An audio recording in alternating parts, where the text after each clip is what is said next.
there really is a powerful element of partnership marketing. And what I mean by that is, through our platform, you can partner, even if you're a small company, with some of our iconic brands, some of the most well-known brands in the country. They are open to partnering with smaller niche brands. Believe it or not, in some cases, they prefer to. They want to make their customers aware of new and exciting products, companies, and services that are out there.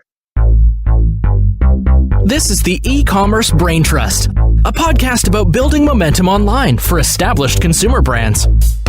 Join our hosts and their expert guests for high-level conversations about e-commerce strategies, trends, and innovations. Access our Braintrust and boost your brand's e-commerce potential.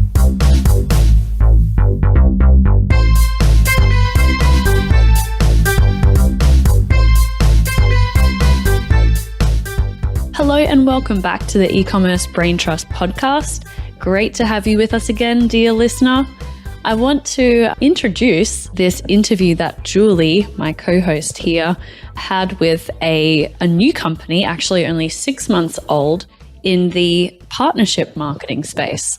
When I first heard this term partnership marketing, I thought it was some new multi-level marketing scheme or something like that. But this is actually a very, very interesting story and a new innovation in the retail advertising and marketing scene, where Undigital, who we're speaking with today, is a package insert advertising marketplace. And essentially what Undigital does is facilitate putting your advertisement in leading retailers' packages to acquire new customers. So once I learned about that and the whole origin story of Undigital, partnership marketing started to make a lot more sense to me, especially in this context of package advertising. So Julie interviewed the founder of Undigital. I'm not going to give too much away because we're going to get into the interview right now. But this is a really great example of a company scratching their own itch, looking at their customer acquisition channels, having a great idea and figuring out how to scale it and help other retailers and brands to do the same. So as an entrepreneur myself, I love this story. And I'm going to come back after Julie's interview to do a quick recap of my main takeaways from this discussion. Let's go. Hello and welcome to another episode of the E-Commerce Braintrust. I'm one of your co-hosts, Julie Spear. Today, we're going to be talking about something a little bit unique and different about advertising opportunities as related to Amazon. Some of you might have gotten a taste of Amazon's next step into, or another foray into innovation this fall when they introduced their first ever product catalog. It's kind of a unique step for an e-commerce giant to take. They went into the world of direct mail. And really, we see this as a step that they were taking, aiming to fill a space that was created by the closing of Toys R Us. So they produced their first toy catalog, highlighting the presumed top sellers of the season.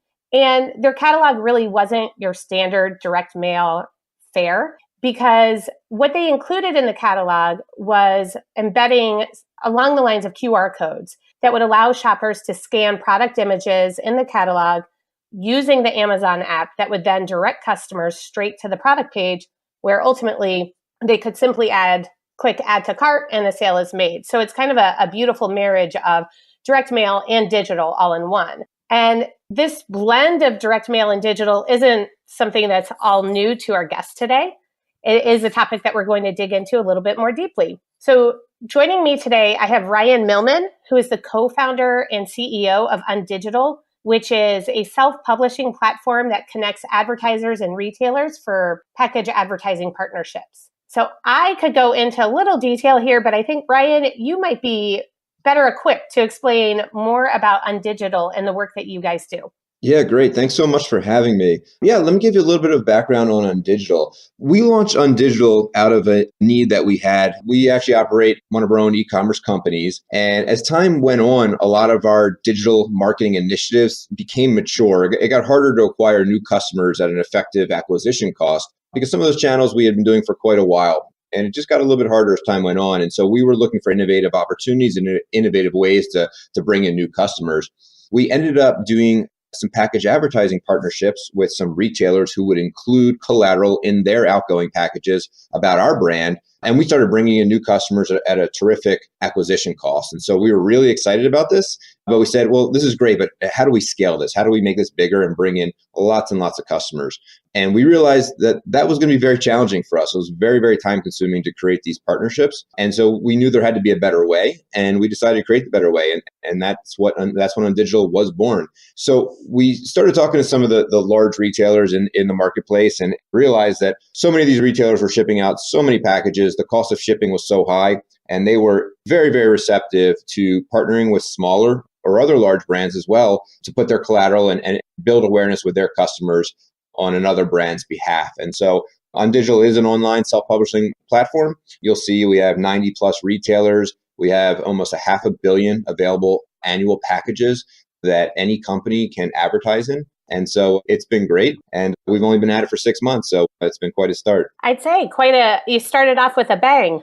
Yeah, absolutely. So when you think of tying this a bit to just directly to Amazon, because that's our game here, when you think about Amazon's move into a toy catalog and their use of the scannable images directing to the product pages, how do you see that playing out moving forward? Yeah, I absolutely love this. And so I've been talking about this for quite some time. Even before the Amazon catalog, QR codes are very widely adopted in places, like China, much more advanced than we are. And in the US, there was this attempt years ago to get this off the ground, never really worked. But when Apple announced that iOS 11 was going to embed, the camera was going to have the ability, the camera app in the phone was going to have the ability to read QR codes, I kind of knew that we're going to see more and more people utilizing this technology here in the States. And I know with Amazon, they're using their app to do the scan. But frankly, what's so great about this is, the catalog really serves two purposes. There's a tremendous amount of brand awareness that a company like Amazon is going to get to have you spend the time flipping through their catalog, looking at their products. You're not looking at another company, you're looking at Amazon's products. You're finding things that you're excited about, things that are relevant to you. And then they add in the ability to have that direct response, right? Which is sort of this new feature where you can add something to your cart, or you can go right to the product page and easily add it to your cart. And they can measure that, with, UTM parameters in the URL that they embed so they can see what those clicks look like. So, I think that this is sort of a beginning, and more companies, as they adopt QR, this will become more commonplace to the consumer. Still a little bit early on, but this is something that we are utilizing very effectively with advertisers on the UnDigital platform, is the ability to produce a catalog of your products, a small catalog with QR codes, place it into the packages, complementary retailers on our marketplace, basically have that same level of success that Amazon's having. So one of the things that Kiri actually wrote an article about this, the catalog itself and the use of the codes in the catalog as the catalog came out. And one of the notes in the article was the fact that Amazon has such an app with such a high rate of consumer adoption that would potentially have a very positive impact on the use of the codes in the catalog.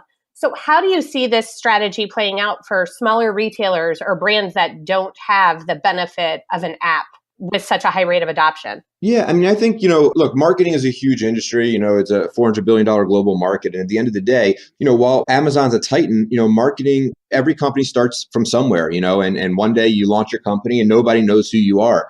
And you've got to find the channels and you've got to build awareness. And so this is one tool to have in your pocket to bring awareness of your products. The goal of marketing really, the way it works best is, when you can be relevant to the end user. So if you can find where your end users are and you can provide them things that are relevant to them, whether your catalog provides instantaneous feedback or instantaneous orders, or you're just building your brand awareness, it's a very powerful thing. Everybody starts somewhere.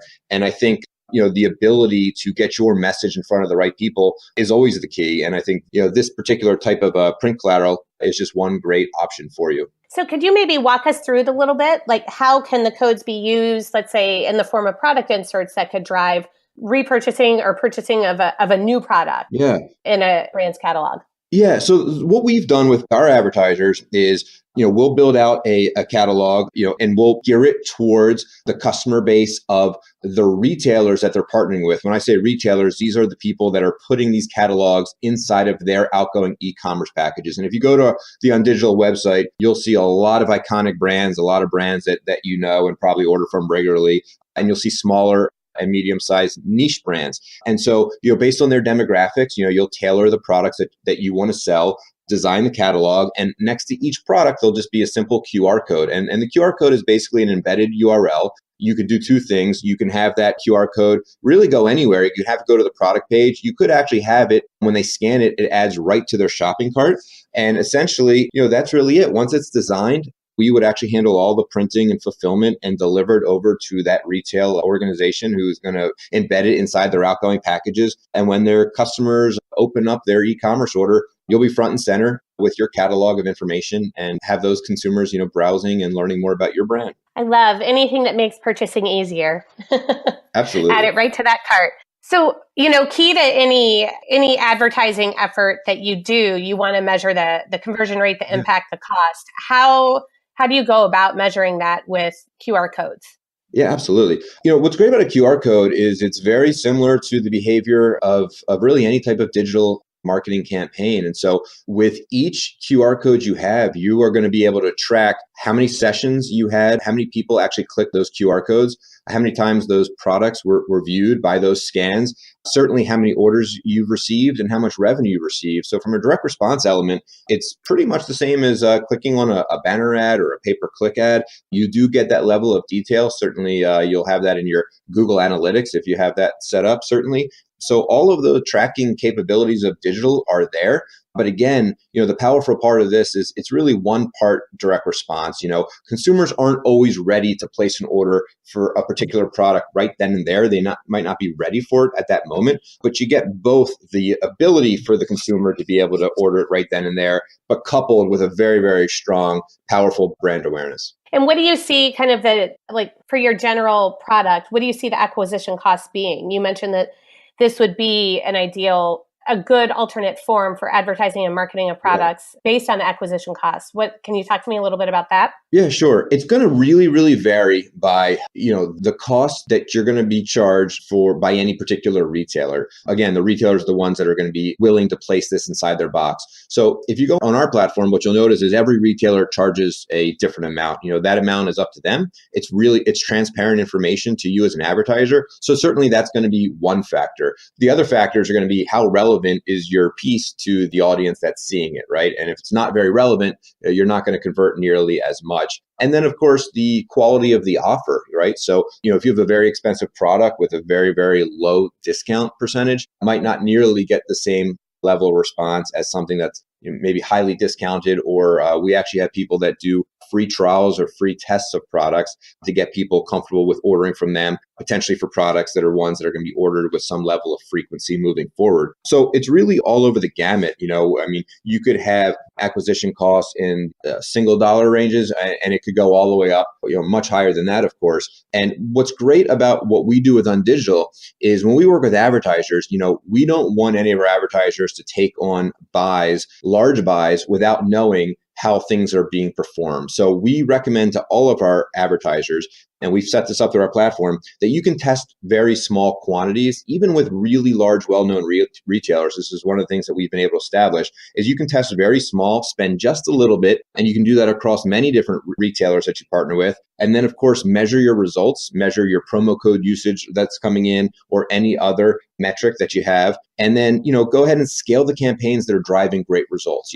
In marketing in general, there's always an 80-20 rule, where you'll get 80% of your results from your top 20% of campaigns, whether it's Google, whether it's Facebook, whatever the marketing channel is.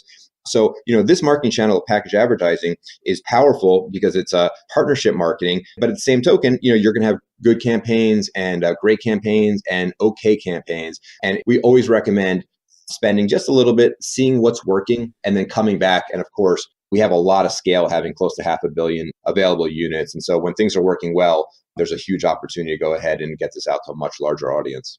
Yeah, I think a general rule of thumb is always start, make strategic improvements, and build on what's working. So if you go all in gangbusters, it's not always the smartest way to go. Absolutely. So I think that general best practice there. In terms of product type, do you, in your experience, are there any that you see as like a great fit, a product category type that are a great fit for QR codes in the product packaging or in inserts for driving future sales?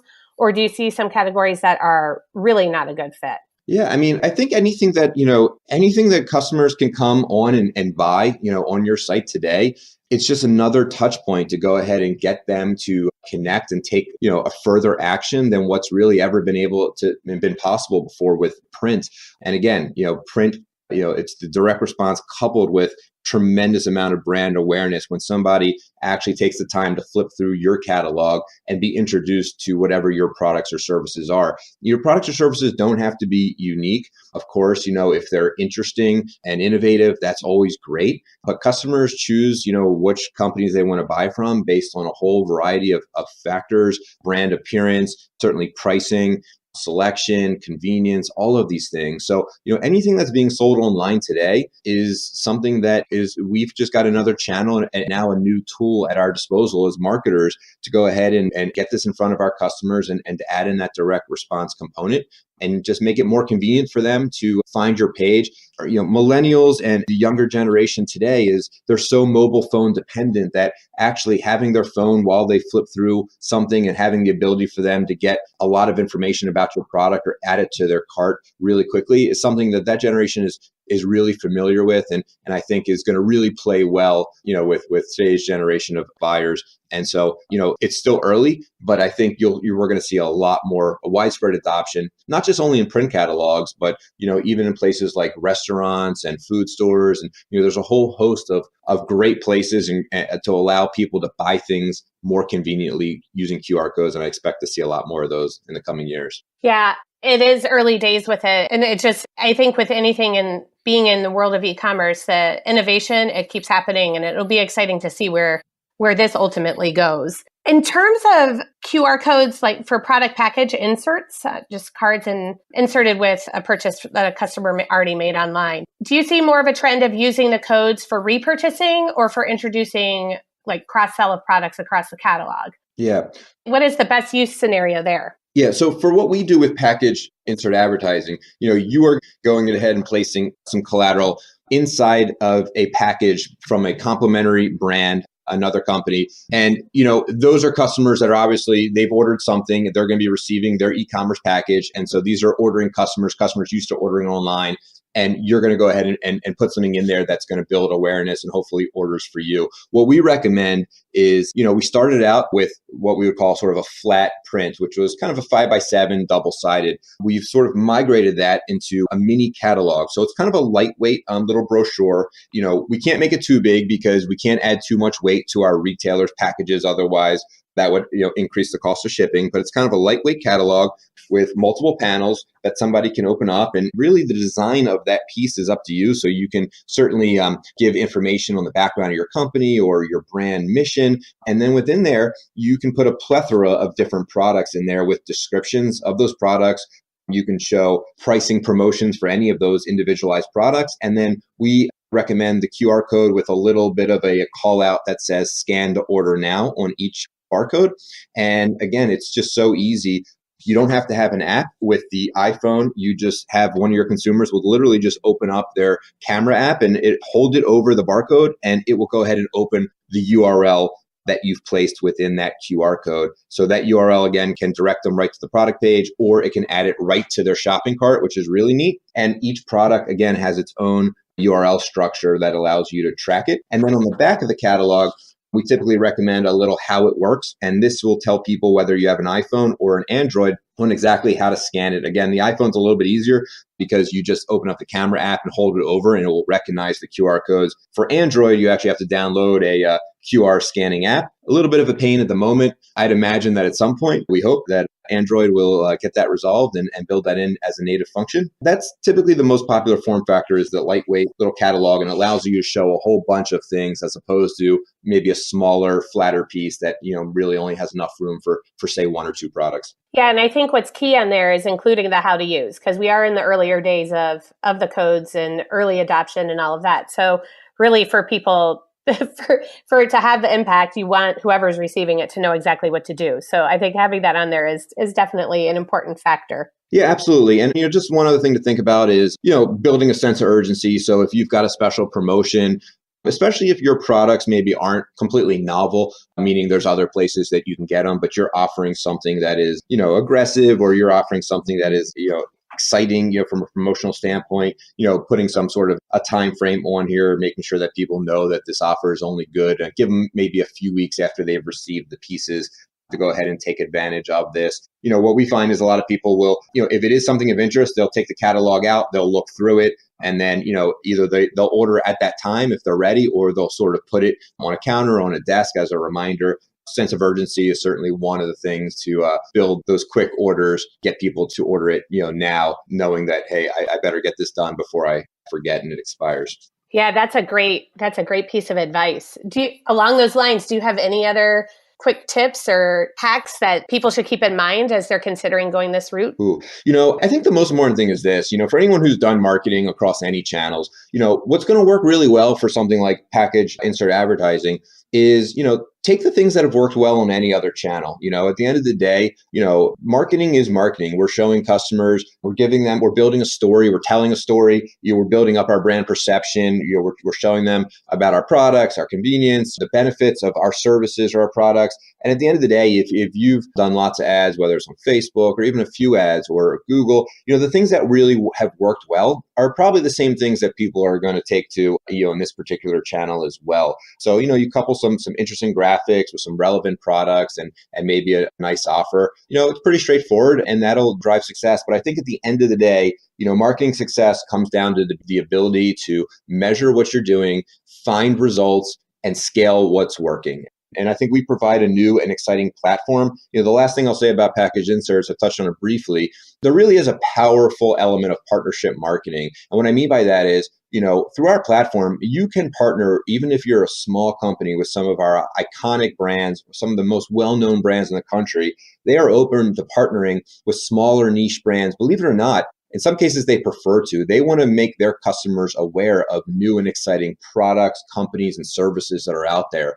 They don't want to just go ahead and work with the largest companies and continue to provide their consumers with the same thing over and over. So they are very open to partnering with small companies. And for small companies, that endorsement, that partnership that's being formed when somebody opens a box from an iconic online retailer and sees your message in there, that's a pretty powerful message for your brand as well. So all in all, I think it's been a super exciting 6 months. We're seeing lots and lots of traction, lots of success, and we're just at the early stages here, just like QR. So hopefully all things continue to move in the right direction. Your comment there about partnership marketing really does bring us full circle from my early question of how do smaller retailers or lesser known brands leverage the QR codes to their benefit, like someone like Amazon who has an app with high consumer adoption. And so one of the ways to do it is, like you said, with the partnership marketing and having the power of the brand, the bigger brand behind them. So you brought us full circle. Thank you for that.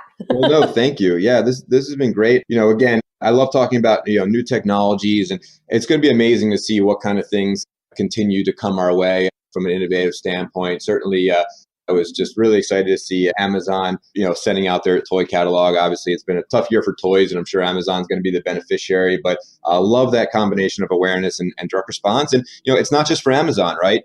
This is not challenging to deploy. It's anybody can do it. Well, thank you for your time today. It was great having you on, and we'll have to have you back on when there's another innovation in the marketing front here. I'd love to come back. Thank you so much. I had a great time, and talk soon. Thank you.